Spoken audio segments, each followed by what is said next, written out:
Varicose వ్యాధితో బాధపడుతున్నారంట. తక్కువ ఖర్చుతో ట్రీట్మెంట్ కావాలి అనుకుంటే ఇవీస్ హాస్పిటల్ని సంప్రదించండి. నమస్తే రమ్మగారు. నమస్తే జయ. రమ్మగారు, ఫెయిరీ టేల్స్ ఇలాంటివి ఏమన్నా కథలు ఉంటే చెప్తారా? పిల్లలకి భలే ఇంట్రెస్ట్ ఉంటాయి. పల్లెటూరులో ఒక చిన్న పొలం ఉన్న ఒక చిన్న భూస్వామి ఉండేవాడట. ఈయనకి 3 కొడుకులు ఉన్నారు. పెద్దవాళ్ళు ఇద్దరు భలే తెలివైన వాళ్ళు. మూడోవాడు తెలివి గలవాడు కాదు, అప్పుడు ఇట్లా బోళ్ళు గిల్లుకుంటూ బోలగొచ్చినేవాడు. మందమతి అని పిలిచేవారు వాడిని. వాడంటే ఈ పెద్దవాళ్ళు ఇద్దరు యాక్టివ్గా ఉండేవాళ్ళు. వీడికి యాక్టివ్నెస్ పాడు లేదు. వాడు గోల్డ్ పీక్కోవటము, వాడు ఏదో వాడి దారిని వాడి కూర్చొని ఉండటము అదే ఉండేది. దాంతో చిన్నవాడికి ఏం పెద్దగా పనులు చెప్పేవాళ్ళు కాదు. పెద్దవాళ్ళు ఇద్దరు వ్యవసాయ పనులలో జోరుగా ఉండేవాళ్ళు. ఓ సంవత్సరము వీళ్ళు పంట ఏదో వేసుకున్నారు. వరి బాగా పండింది. పంటకి చివరి రోజుల్లో కాపలా ఉంటారు కదా, రాత్రిపూట కాపలా పడుకునేవాళ్ళు. తెల్లారేసరికి ఎవరో పంట అంతా తొక్కేశారు. అయ్యో, ఆశ్చర్యపోయి ఏమిటి ఎవరు వచ్చారు? సరే కాపలా ఉండమన్నాడు పిల్లల్ని. అది చాలా పెద్ద పొలం, ఓ పక్కంతా తొక్కేయబడి ఉంది. మర్నాడు ఓ రాత్రి పెద్ద అబ్బాయి కాపలా పడుకున్నాడు. తెల్లవారుజాము దాకా ఉన్నాడు మెలకుగానే. ఏదో 5 నిమిషాలు ఇట్లా పడిపోతుందిగా కునుకు, ఎవరో వచ్చారు తొక్కేశారు. రెండో వాడికి పడుకున్నాడు. రెండో రోజు వాడు అంతే చేశాడు. వాడికి మెలకు వచ్చి చూసేసరికి పంట ఓ పక్కంతా పాడైపోయింది.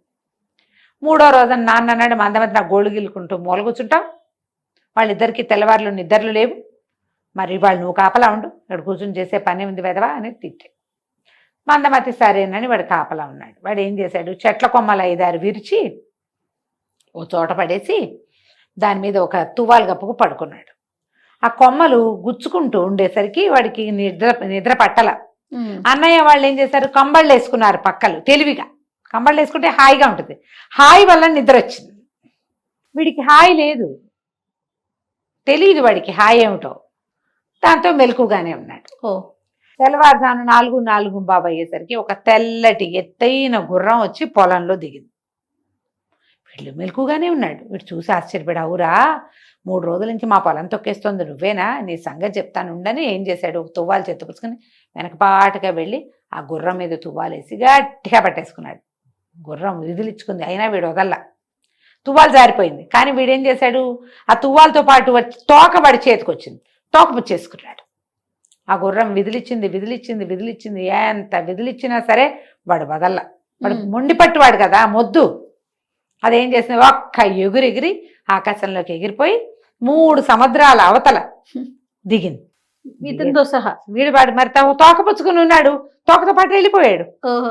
అక్కడ దిగేసరికి నన్ను వదులు, నా తోక నొప్పెడుతోందండి, నేను వదలను, నువ్వు 3 రోజుల నుంచి మా పొలం తొక్కేసావు, ఏడాది పంట అనేసరికి గుర్రమంది, నన్ను క్షమించు, బాగా నిండుగా పండేసరికి తెల్లవారుజామున ఆ దారిలో తిరుగుతుంటే దిగాలనిపించి దిగేశాను, నన్ను వదిలిపెట్టు, బదులుగా నా 3 పిల్లల్ని నీకు ఇస్తాను అనేసరికి ఒప్పుకుంటే సరే ముందు నన్ను మా ఇంటి దగ్గర దించమన్నాడు. ఈ గుర్రం ఏం చేసింది, వీడిని తన మీద ఎక్కించుకుని 3 సముద్రాలు దాటిచ్చి వీళ్ళ పొలం దగ్గర దింపి ఏం చేసింది, ఒక కళ్ళెం తన పట్టుకునేది ఉంటుందిగా, గుర్రానికి కళ్ళెం ఉంటుంది.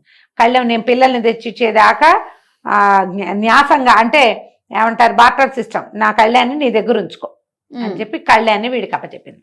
వీడేం చేశాడు, మర్నాడు చూసుకున్నాడు, నాన్న చూస్తే పొలం తొక్కిలేదు, సంతోషించాడు, వీడేదో చేశాడు అనుకున్నాడు. కుర్రాడు ఏం చేశాడు, ఈ అడవిలోకి వెళ్ళి కట్టెలు కర్రలు అవి ఇవి కొట్టుకొచ్చి గుర్రపుశాల ఒకటి తయారు చేయటం మొదలుపెట్టాడు. 3 గుర్రాలు ఉండాలి. కొన్ని నెలలు గడిచాక ఆ కొట్టం పూర్తయ్యాక ఆ పెద్ద గుర్రం వచ్చి 3 పిల్లల్ని అప్పచెప్పింది. అందులో 2 పిల్లలు ఎంత అందంగా ఉన్నాయో, వెండి గిట్టలు, బంగారపు జూలు, బంగారపు రంగు తోకలు భలే ఉన్నాయి పంచకళ్యాణి గుర్రాలు. 3వ గుర్రానికి 2 మూపులు ఉన్నాయి. మెడ మీద 2 మూపులు, ఇట్ట గూనెల్లే ఉంది దానికి. ఆ 2 మూపుల మధ్య కళ్ళెం ఎక్కర్లా, చక్కగా కూర్చోవచ్చు. గూని గుర్రం అది. ముక్కు మొహం అందంగానే ఉంది, కానీ గుర్రం మాత్రం వెరైటీగా ఉంది. 3 గుర్రాలని అప్పచెప్పి పెద్ద గుర్రం వెళ్ళిపోయింది.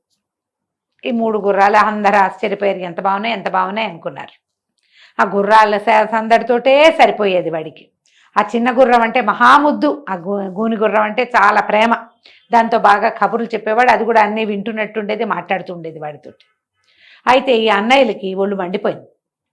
నిన్నటిదాకా మందమతిగా ఉన్నాడు, వీడికి గుర్రాలు వచ్చినాయి, వీడి గుర్రాల సంగతి చూడాలని రాజుగారికి చెప్పారు. మా తమ్ముడి దగ్గర బ్రహ్మాండమైన గుర్రాలు ఉన్నాయండి, తీసుకోండి.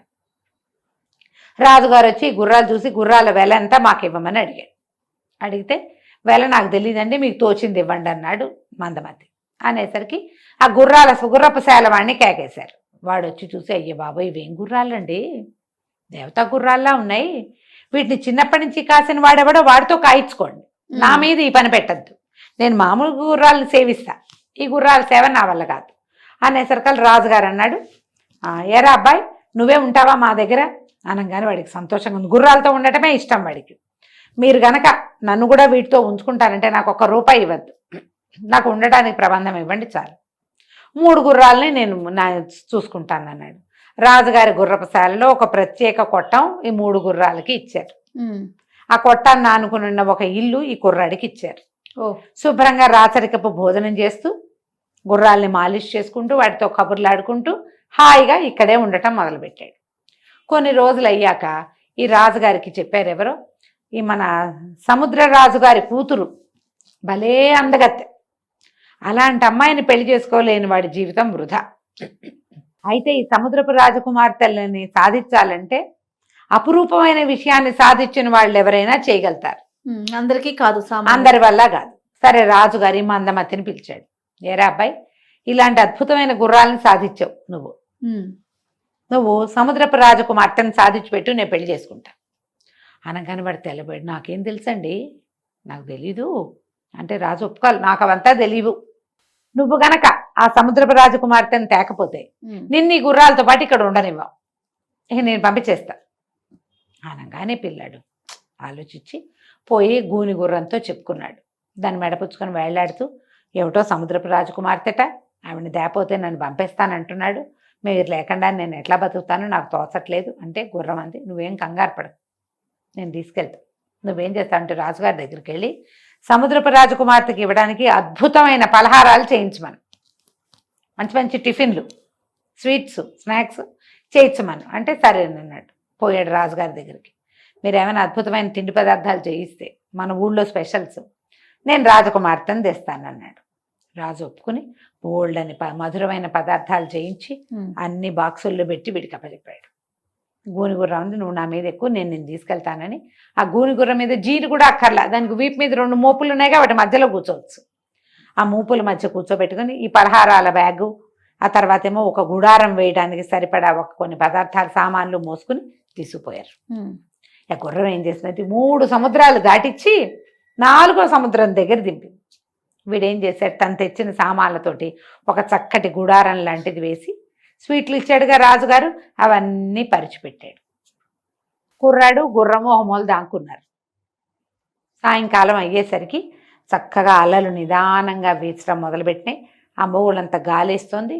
ఆ అలల 4వ సముద్రపు అలల మీద నుంచి ఒక అందమైన రాజకుమార్తె నడిచొచ్చింది. ఈ తీపి పదార్థాల వాసనకి గదిలోకి వెళ్ళింది, ఆ గుడారంలోకి. బోల్డని పదార్థాలు కనపడుతున్నాయి. ఆ అమ్మాయి తనకు నచ్చినవన్నీ తీసుకుని తింటా మొదలుపెట్టింది. ఈ గుర్రం చెప్పింది, వెనకపాటుగా వెళ్ళి పట్టుకో, వెనక నుంచి పట్టుకుంటే వదిలించుకోలేదు అని చెప్తే వెనక నుంచి వెళ్ళి గట్టిగా గావలిచ్చేసుకున్నాడు. ఆ అమ్మాయి లబో దిబో మంది కానీ అబ్బాయి వదిలిపెట్టల. ఇలాంటి పదార్థాలు ఎన్ని కావాలంటే అన్ని పెట్టిస్తా, నాతో వచ్చేయి, మా రాజుగారిని పెళ్లి చేసుకుందు కానీ గుర్రం మీద వెళ్ళిపోదాం అంటే ఆ తిండి పదార్థాల కోసం ఆ అమ్మాయి వీడి గుర్రం ఎక్కి వచ్చింది. అయ్యో, వచ్చాక రాజుగారికి అప్పచెప్పాడు. రాజుగారికి అప్పచెప్తే రాజుగారు అన్నాడు, నన్ను పెళ్లి చేసుకో అని బతిమలాడాడు. అమ్మాయింది, సరే నాకు ఒక క్రియ ఉంది, పెళ్లి కావాలంటే కాగే పాలల్లో, తెరులుతున్న పాలల్లో నన్ను తీసుకొచ్చాడే కుర్రాడు, నన్ను కావలించుకున్నాడు, వాడు ఆ నీళ్ళల్లో ఆ పాలల్లో స్నానం చేయాలి, అప్పుడు నేను నిన్ను పెళ్లి చేసుకుంటా. ఇప్పుడు రాజుగారిని పెళ్లి చేసుకోవాలంటే రాజు కదా స్నానం చేయాలి, కుర్రాన్ని స్నానం చేయొచ్చు మనం అనేసరికి తెర్లే పాలల్లో దిగితే ఏమైనా ఉందా, అంతే సంగతి.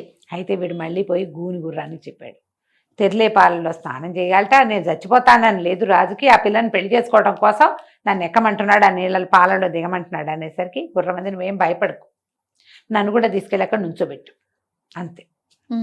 రాజుగారు చెప్పాడు, అబ్బాయి నువ్వు అమ్మాయిని తెచ్చావు, నాకు పెళ్లి కావాలి, ఆ అమ్మాయి ఇది కోరుకుంది కాబట్టి నువ్వు ఇప్పుడు కాగే పాలల్లో దిగాలరా అన్నాడు. కుర్రాడు ఒప్పుకున్నాడు. మా గుర్రాలను కూడా తెస్తానండి, అవి కూడా చూస్తాయి వెరైటీ అని గుర్రాలను తెచ్చి అక్కడ ఉంచోబెట్టాడు. పెద్ద మంట పెట్టి దాని మీద పెద్ద గంగాళం పెట్టారు. ఈ 20-25 కుర్రాన్ని అందులోకి ఎక్కించి దించారు. అయితే ఏమైంది, అది దించడానికి వెళ్తుంటే ఆ గుర్రము దాని ముక్కులోంచి ఇలా గాలి వదులుతూ ఆ తెర్లే పాల మీదకి గాలి విడవటం మొదలుపెట్టింది. ఆ గుర్రం ముక్కులోంచి వస్తున్న గాలితోటి కింద మంట ఉంది కానీ పాలు చల్లగా ఉన్నాయి. ఓహో. కుర్రాడు వెళ్ళి అందులో చేపెట్టి ఏంటి వేడిగా లేవు, ఇంకా కొంచెం మంట పెట్టండి అన్నాడు. వాళ్ళు ఇంకా మంట పెట్టారు. అయినా సరే అవి ఐస్ లాగానే ఉన్నాయి. వీడిని ఎక్కిచ్చారు పైకి. వాడు హాయిగా పాలల్లో దిగి బోళ్ళంతసేపు నాని శుభ్రంగా వండుకున్న మురికి చల్లగా ఉన్నాయిగా, మురికంతా పాలల్లో వదిలించుకుని బయటకు వచ్చేసాడు. రాజుగా ఆశ్చర్యంగా ఉంది, వీడు ఎలా చేశాడు ఈ పని. అయితే ఒకళ్ళిద్దరు మంత్రులు ఏమన్నారంటే, వీడు విపరీతమైన కార్యాలు చేస్తాడండి, ఈ గుర్రాలను అలాగే సాధించాడు, అమ్మాయిని అలాగే సాధించాడు, ఇది కూడా చేస్తాడు. సరే నీ ప్రోగ్రాం అయ్యింది, కుర్రాడు తెరలే పాలల్లో దిగాడు, ఇప్పుడు పెళ్లి చేసుకోమన్నాడు రాజు. మళ్ళీ సముద్రపు రాజకుమార్తె అంది, అంత సులువా, పెళ్లి బట్టలు లేకుండా కుదరదు, మీ బట్టలు నేను వేసుకోను, మా అన్నయ్య దగ్గర ఉన్నాయి బట్టలు. అన్నయ్య ఎక్కడున్నాడు, అన్నయ్య చంద్రమండలంలో ఉన్నాడు ఇప్పుడు. ఓహో. మా అన్నయ్య చంద్రమండలంలో ఉన్నాడు, ఆయన దగ్గర పెళ్లి బట్టలు ఉంటాయి, ఆ బట్టలు తెస్తే అవి కట్టుకుని పెళ్లి చేసుకుంటారు.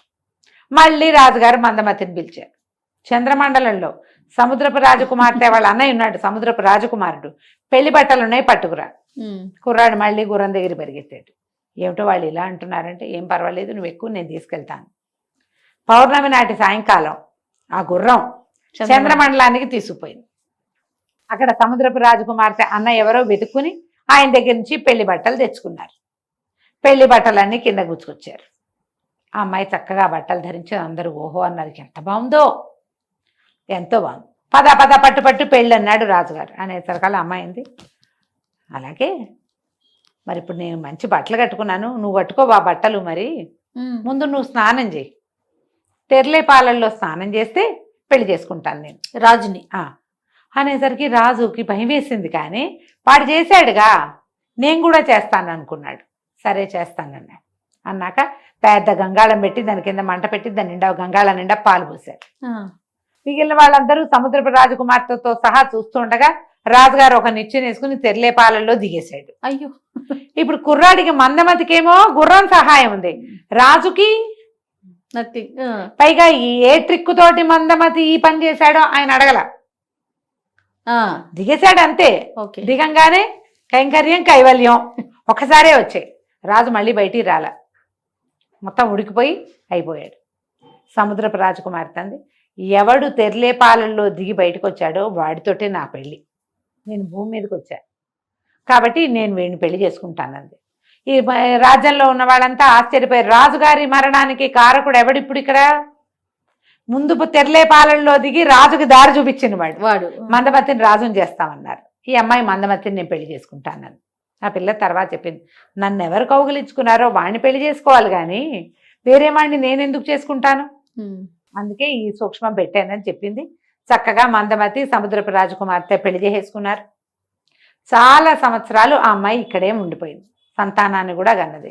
ఎప్పుడు మందమతి అనే పేరుతోటి అతను పిలవబడ్డారు. పూర్వపు రాజుగారి పేరుతోటే ఈ మందమతిని కూడా పిలిచేవాళ్ళు. ఆ గుర్రాలు మందమతి మరణించేదాకా అతనితోటే ఉన్నాయి. అతని తర్వాతే సముద్రపు రాజకుమార్తె వెళ్ళిపోయింది, గుర్రాలు వెళ్ళిపోయినాయి. మనం కూడా వెళ్ళిపోదాం కథ కంచికి, మనం ఇంటికి. నమస్తే. నమస్తే.